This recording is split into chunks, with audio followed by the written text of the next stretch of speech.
Welcome to FinScale, a podcast created by Solène Niederkorn, shedding light on innovation in finance, banking, and insurance.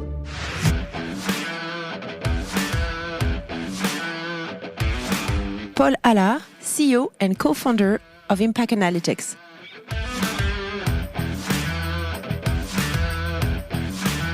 If we want to successfully achieve transformation of our economies, it will and it is needed to be with the financial sector, as the financial flows needs to be redirected towards these organizations, these companies that are understanding that their transformation is utmost important. Without necessarily focusing on a finance lesson this episode, we have a top-notch course worthy of Thomas Piketty on the financialization of the economy and the related consequences. This discussion introduces us to the concept of positive and negative impact-related companies and the ways in which Impak Analytics measures it.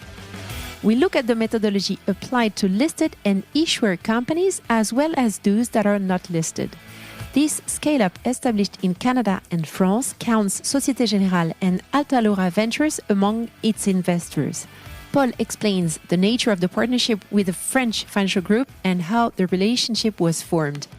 He also reflects on the shift from B2C to B2B and outlines the value proposition around the mission he and his team have set for themselves: to deploy the most rigorous impact analysis of the financial sector to redirect capital towards the economy with the most positive impact on our planet. We also dive into Impak Analytics relationships with corporations and different stakeholders in the ecosystem, such as consultants. Enjoy the show!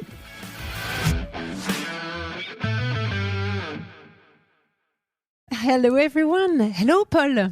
Hi, how are you? I'm fine. I'm very happy to have you on my podcast. Prior to starting, I would like to thank Mark Wamser, who kindly made the intro to you. Paul, maybe we could start by this. Could you please quickly present yourself to our audience? Yeah, in a short version, I'm a Canadian born. I was born in Western Canada. I moved to Quebec, the province, in Quebec City, in Montreal. And when I was pretty young, my dad wanted me to be raised in French.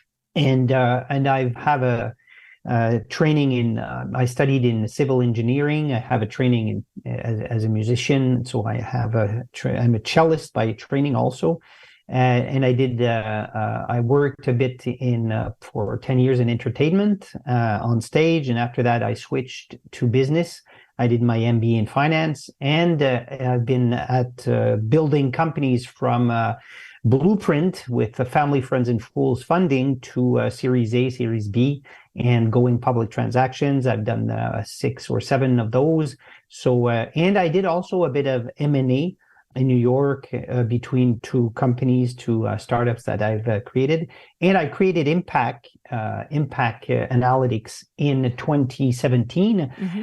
Because I think that today innovation and startups should all be focused on trying to deal with the most pressing issues our society is facing. I think that the energy should 100% be devoted, innovation, AI, to how can we deal with the pressing issues underlined by the SDGs, the Sustainable Development Goals. That's what I'm convinced about. So that's what we created. Impak was created in 2017 and in its current format in 2018. Okay. And when did you start considering that climate was a major issue? Did you have a sort of epiphany or a moment? What was the trigger? Yeah, that's a very interesting question. Well, actually, I was fresh out from an MBA in the end of 90s and early 2000. I have created a tech company around interactive television, and we went public. And so I had to work with an investment banker at that time in 1999, 2000. I worked a year with an investment banker, and I thought I knew everything fresh from the MBA in finance, which I understood that in the real life, I knew nothing about short selling, pump and dump, triple CDOs, and go on and so forth. And this and in short selling was the amazing thing that I couldn't believe that was legal.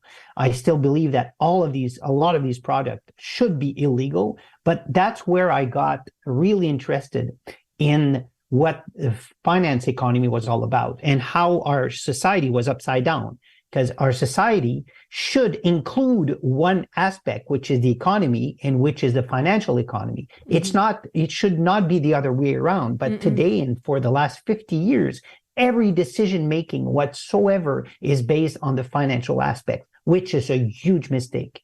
And as I say, today, with the deregulation that has started in 1971, when we privatized money creation with Nixon, that has left by itself the Bretton Woods Accord. Well, we've seen 2008 and nothing was fixed in terms of regulation, insurance rules. It was only just to look good, but nothing was fixed. And just before the crisis, the COVID crisis, the financial economy was representing, according to Piketty and all the French economist school, it was between 80 to 100 times bigger than the real economy. Wow. That's a real problem. Why?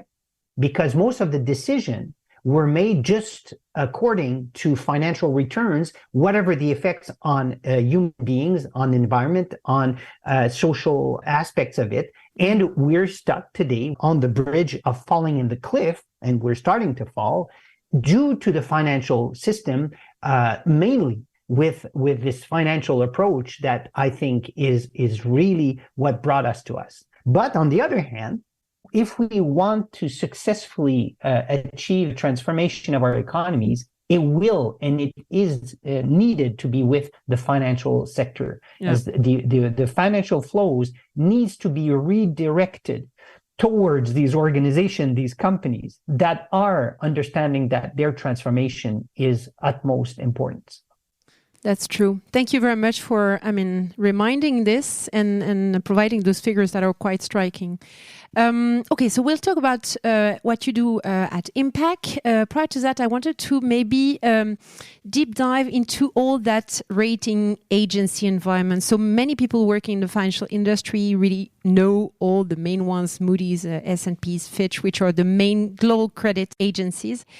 How does the market for impact rating agencies look like currently? Well, before going into that, let's go back a bit. I'd like to start from a macro approach and go back to where we're at. Go on.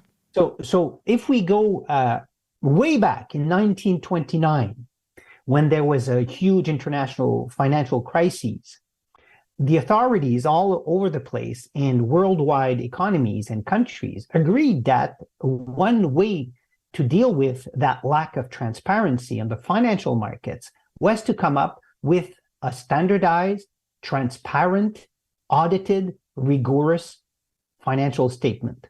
And that was created by a law in the United States. It started in 1933 by the GAAP law.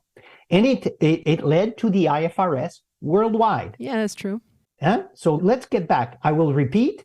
To deal with the non-transparency and the treacherous and how people can manipulate, they wanted a standardized, transparent, rigorous, audited by third-party financial statements.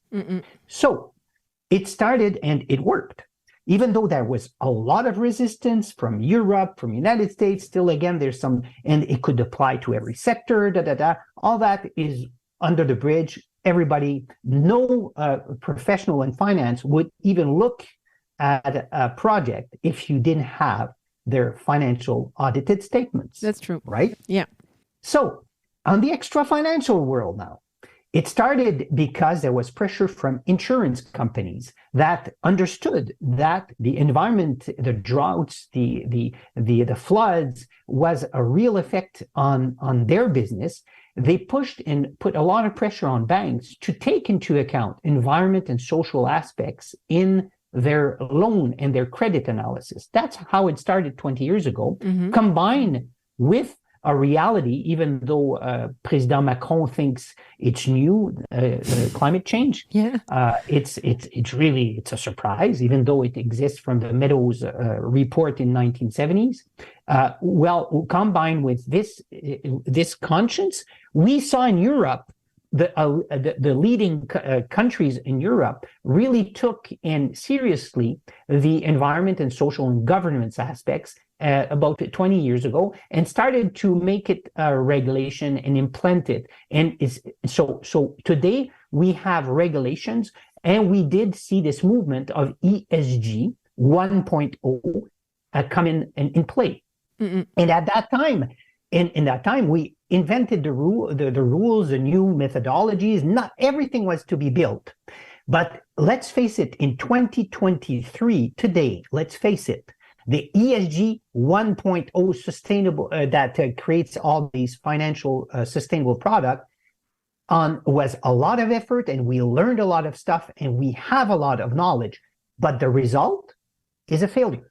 Let's face it, in terms of wealth. At this stage, today, it's a collective, and I say that it's a collective failure, because in terms of biodiversity, in terms of 1.5 degree goals, in terms of wealth distribution, and go on and so forth, it's not a positive result. Mm-mm. So, did we learn a lot of stuff? Yes, we learned a lot of things, and today it's time to professionalize.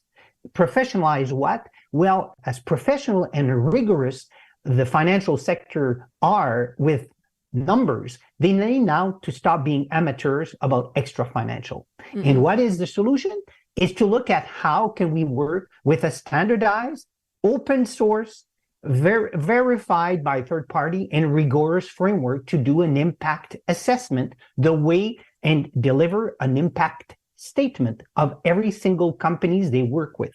So coming back to what I think is happening is converging rapidly due to the triple crises, the crises that was generated by the COVID-19 with the climate crisis, and a multiple understanding of everybody that we really need to deal with it.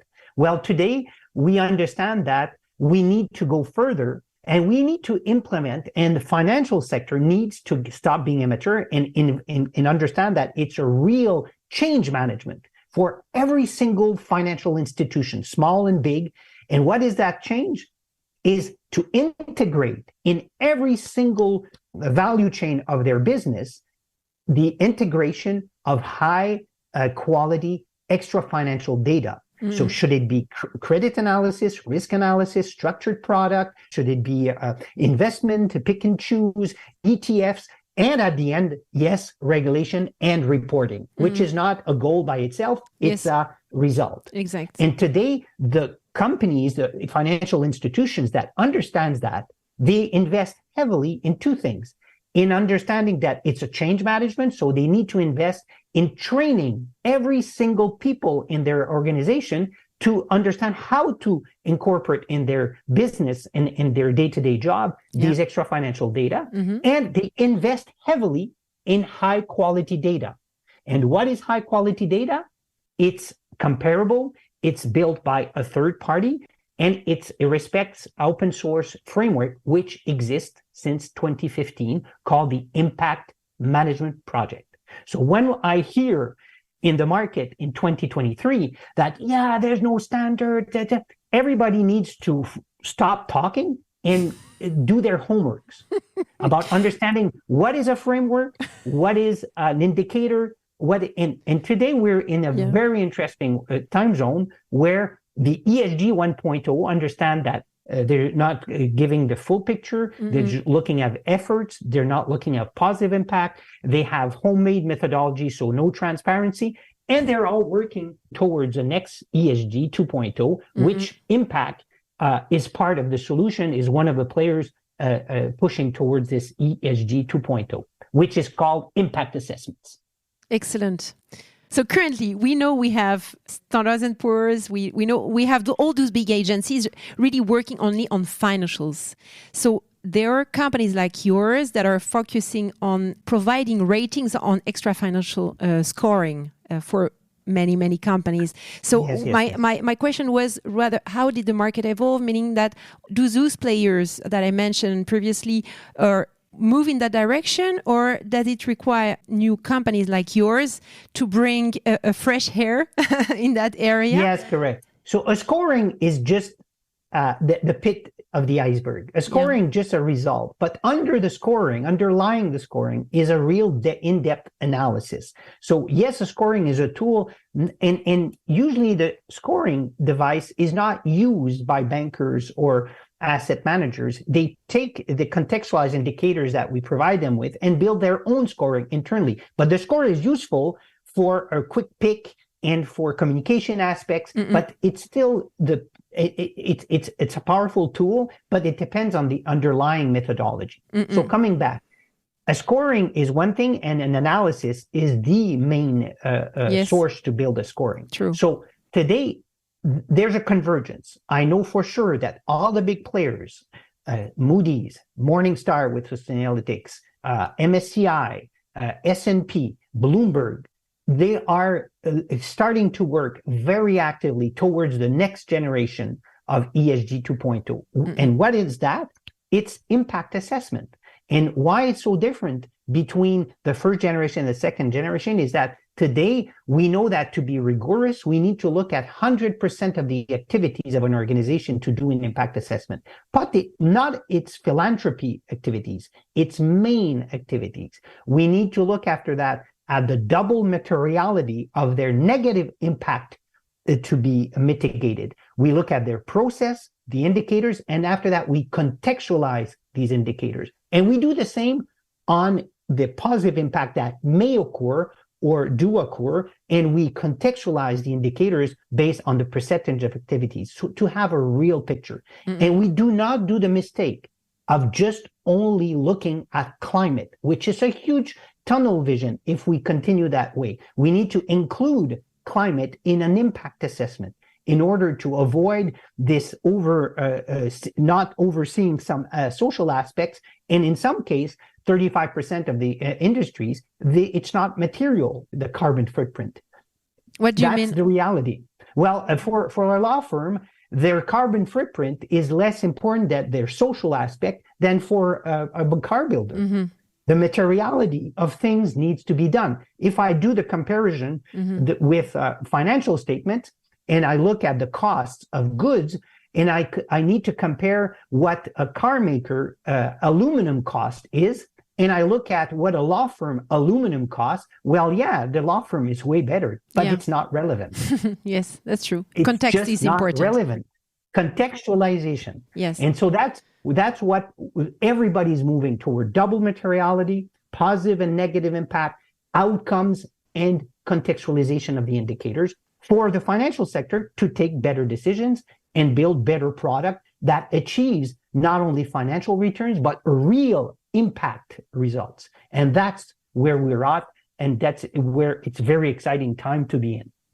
Okay, so now if we talk more about impact, so we understand the reason why you created impact. My question is always the same when I interview entrepreneurs is, what is your starting point? This is your vision, this is what you want to improve, but in reality, how is it working? How did you organize the team?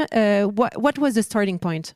Yeah, that's a very interesting question, because when you're a startup, compared to a mining exploration company, you know that you're on a territory, there's richness underwear, but you try different things until you find some ore or some diamond, but it takes a few times. So what we knew for sure, and our mission is always the same, Impact is a B Corp and is Impact, the mission-based company. And our mission is to come up with the most rigorous impact assessment that is provided to the financial sector to rechannel capital towards these companies that are really genuinely transforming towards sustainability. That's our mission. So when we started, we thought we need to build a systemic change, because I do not believe in good intentions. Human beings. Me neither. I do not believe in that. So at the end, I had a question of a client is, if your client does not believe in it, but does it, do you care? I said, I can't care less as long as he does it. That's my point. Because at the end, it needs to be mainstream and a social permit to operate to come up with your impact assessment and your theory of change. But coming back to our beginning, when we started, we said, okay, let's find out what is the best framework that will become the highest quality of impact assessment and how we could do that. And we focused a lot, and we signed, and we joined the IMP, which was created in 2015. We were created in 2017. What is the IMP? The Impact Management Project. Okay. The Impact, which is the most consensual framework that has been built by all the standard setters. Okay. And when we started that, the first thoughts, I said, okay, how about trying to create a platform for consumers to identify the companies that go through these impact assessment so that the spending is more responsible. Mm-hmm. So that was our first format. And so we spent time in developing the methodology, the questionnaire for small companies and medium-sized companies. And we built some analysis people and frameworks and standardizing and formalizing. And we built a little team of analysts and building an application, a B2C, business to consumer application. Mm-hmm. But soon enough, we saw that it would require a lot of capital.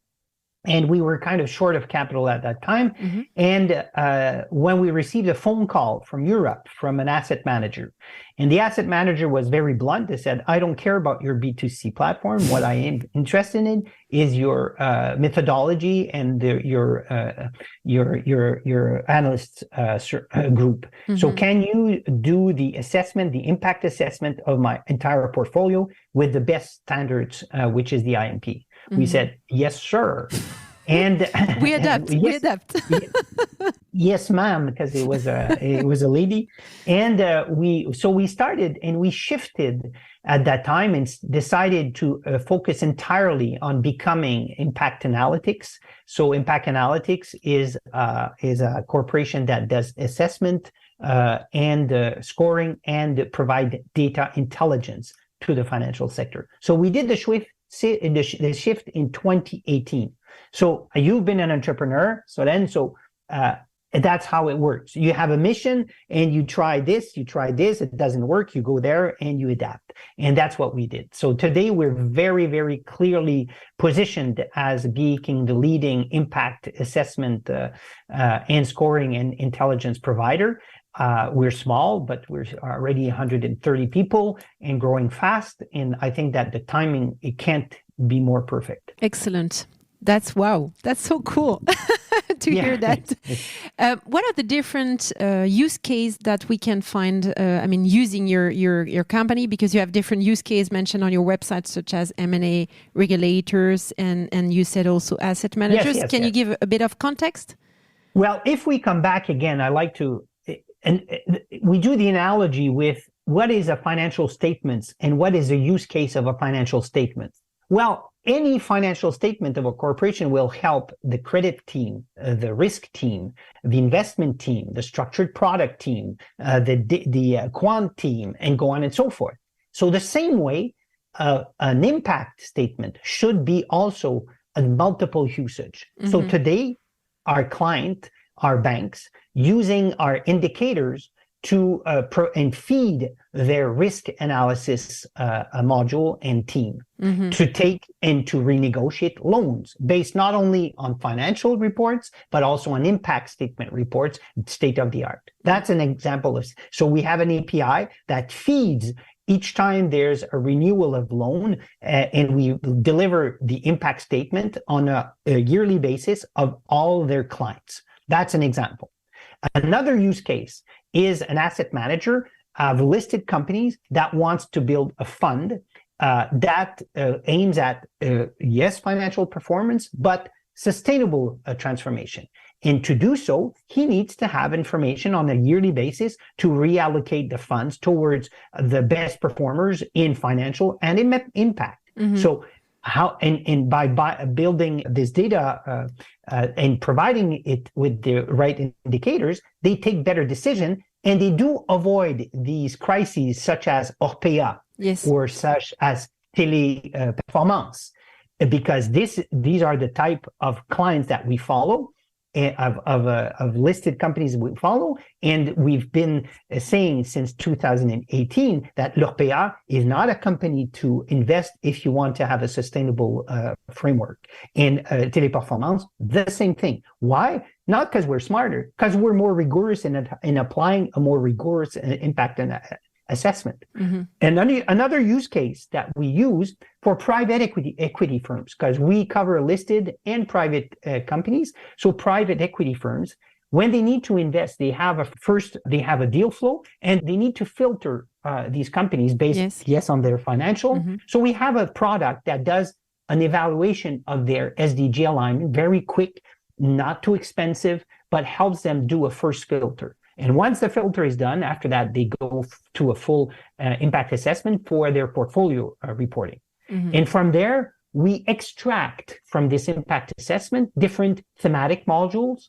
and regulation modules. So we have a European taxonomy module that automizes the reporting according to European taxonomy rules. We have also an SFDR module that covers not only listed companies, but private companies. Mm-hmm. So with a questionnaire that has a workflow. So the questionnaire is not an Excel file. It's a platform online asking questions that entrepreneurs can understand, and leads to SFDR, but not only to SFDR. Because to be honest with you, SFDR is really, really not impact, is really a basic data point collection, which is not, but it's a first step that we use to bring our clients to a next step in going towards real impact analysis. So when we start with SFDR, if you're a fund that wants to classify that towards Article 9, we have the tools for an impact SDG alignment to give them the right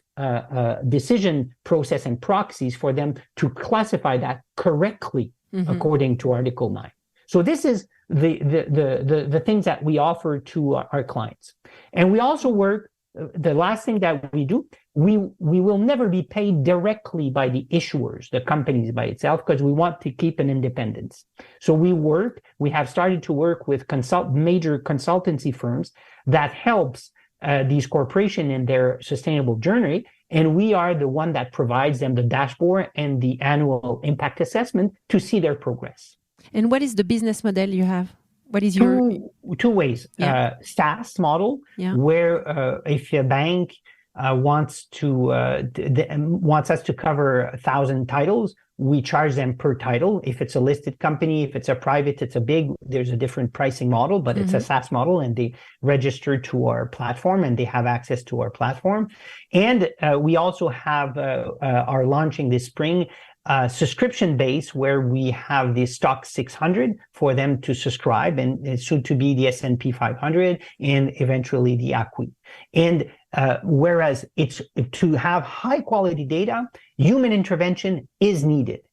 We use AI, we use BI, but all the companies promising quality without human intervention, they're not providing they all suffer from the GIGO effect. Garbage in, garbage out. We need to understand that the raw data that you can collect, and that's what we collect, needs to be restructured, restated, and contextualized to give a real impact assessment and real impact intelligence. That's what we provide. One question regarding the number of companies or issuers you cover currently. Yes. So we are at that stage where we want to cover our clients' universe in priority. And from there, we also are covering our generic coverage. So we are launching the stock 600 in a couple of weeks, followed by the S&P 500, the generic coverage. But we cover private and listed companies of our clients, banks and asset manager, but some of them are out of these indices. But our goal is to have a coverage so we cover today 2,700 listed companies per year, and we want our goal is to cover 5,000 in the next 18 to 24 months. To be very precise, if we take the example of, for instance, BNP or Danone, how can you explain for them quickly on the positive impact? Because when we go on your website, we clearly see how it's looking like. The positive impact and negative impact and the governance on those two companies. Can you maybe help us understand the methodology you have? Yes, well, I'm not at all an expert, but I can tell you that when it's really our analysts are trained to understand, and sometimes it's confusing when you're not a professional or where you're a financial analyst to understand the difference between what is a negative impact that needs to be mitigated and what is a positive impact generated by your model. And that's very core to these differentiators. So essentially, to differentiate what a positive impact and what a negative impact to be mitigated are, is you look at the core of the operations on one side and the core of the business model on the other side. Mm-hmm. So when you look at a company's activities, and that's science-based. It's every sector and subsector today. You have a lot of databases that gives you very precisely. If you're a beer maker, you look at your operations and the water input and output and the process, how you deal with water is impact mitigation that you need to put in place. Mm-hmm. And so you can't say that you have a positive impact on water because you mitigate the negative impact that you can generate through beer making. Mm-hmm. But if, as an example, the same beer maker hires in its business people that has difficulty in integrating the work economy, well, that's a positive impact that other beer maker don't need to do. He does not need to do it, but he does. Mm-hmm. This is a positive impact that is generated by its model and its specific approach. So that's what, and in some case, it's easier when you look at Schneider Electric as an example. Schneider Electric, 70% of its activities is there to generate renewable energies. Mm-hmm. So you can identify what are the positive impact generated by these activities. Mm-hmm. But on the other hand, these same activities also needs to mitigate some negative impact generated by, as example, safety and health. You need to mitigate the risk of building these things and also of your life cycle. Mm-hmm. You need to look in depth into your supply chain. Mm-hmm. And this is needed. And this is how you and it's an expertise that has. And that's what I invite a lot of the financial people that, yes, they need to learn more and more, but do not think that it's easy to become an expert and work with professionals. Clearly. The same way you work with with companies to do the audit of the financial statement of the corporation, don't try to do it yourself. Yeah. Understand to do your job, yes, but don't try to do it yourself. Yeah. One question, are you contacted by those companies for which you provide ratings? Because maybe sometimes they wonder why you gave this or that rating and how they can potentially improve their results for the negative impacts? It's a very good question. It's a very good question. So we will stick to our plan not to work directly and be paid directly by the corporations. But we will put in place a way to have an ongoing discussions with these corporations that wish to understand and wish to improve. And we will work, as I said, with a network of consultants, professional consultants that we will be able to refer to in order for them to improve. But mm-hmm. yes, with these consultants and by talking to the companies to explain them how we do and what's our methodology, mm-hmm. we'll be able to listen to a lot of those and to adapt, because there's a lot of things to adapt, not on a specific company thing, but on a generic approach of the methodology in certain sectors that needs to be improved. And for this specific company, we'll refer to consultancy firms that can definitely take our recommendation of how they can improve mm-hmm. their impact statement year after year. Excellent.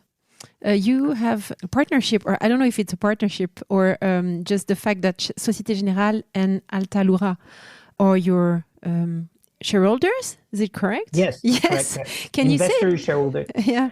Investors. Yes. Can you say a few words about this relationship and how you built the relationship with Société Générale and Altalurra Ventures?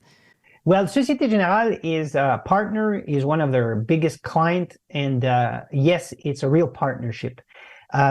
Here's an example of a leading financial institution worldwide that has identified the fact of integrating a high quality impact data in their process was a real game changer. And they started that 7 to 8 years ago. So they've created a group of an expert, a hub within the organization. And soon enough, they came to the conclusion that a set of data within Société Générale for all the use case within the company. And from there, that's where we met. And they were looking for a provider, an external provider, to help them provide them impact assessments of their clients on the CIB side. So where they do loans to over 1,000 companies. And so we built a long-term relationship. It started a few years ago where they tested us. They did a proof of concept over a year. And after that, we integrated in their system and they invested in us afterwards. So it's a very impressive, I must say, partnership for a different reason. First, it's one of the first major bank in the world understanding this major shift and investing heavily on the change management, on the training of their people, and also investing heavily on high quality impact data. Is it the reason why you're present in France? Well, no, it started with other clients. The other client, it's called Vega, which is an asset manager, part of the group Natexis. So, but Europe is really was a few years ago really in advance of what was happening in North America. So most of our clients we signed early days were based in Luxembourg, in Switzerland, in Germany, in London, and in France. And today we see the North American market starting to wake up. So that's very interesting, and they're waking up quite quickly, I must say. But they're getting they're updating themselves. So that's very good news in terms of seeing our economy transform towards the more sustainability. That's good news. It's never too late. No. We have to hurry. We need to hurry though, but we need to see it happen. Okay, Paul, we're a bit running out of time. So to conclude, what are your next steps at Impak? Well, it's the scale up is a real challenge, and because we've combined human intelligence augmented by AI and BI. So invest heavily in business intelligence, in artificial intelligence, and natural language processing tools to augment our scale up in the first phase, and also to scale up with partnerships. So we'll be announcing a series of partnerships to distribute and to be able to have more and more clients using what we do and the high quality of impact assessment and intelligence that we provide them with, for them to really tackle the challenges of making sure that they're taking the right decisions based on good data, and they're also tackling and achieving the impact goals that they've announced and they promised to their investors. Okay, thank you. Final conclusion. I always ask my guests to recommend a book or a podcast for a sort of source of inspiration. Well, I would not recommend one book, but there's I like a lot the Economist coming out from France. So you have Piketty, which is heavy, but you have also Loic, I forget his second name, but reading their books is super interesting. But one book I would definitely recommend is Ronald Cohen's last book about the impact transformation. So Sir Ronald Cohen is a practitioner that has been in the impact world for almost a decade, and he wrote about the impact economy. It's really fascinating. Thank you, Paul. That was insightful, and I wish people have been inspired by what you said. I was really inspired. Well, good. And yeah, sometimes I get passionate about what we do, and sometimes I talk too much. It's a bit too long, but it's okay. It was really interesting. Talk to you soon. Thank you, Paul. Thank you. Bye. Bye-bye. Thank you all for listening and sharing this moment with us. Don't hesitate to contact me on Twitter or LinkedIn to share your comments and reactions. You can also rate this episode on your favorite podcast platform. See you soon.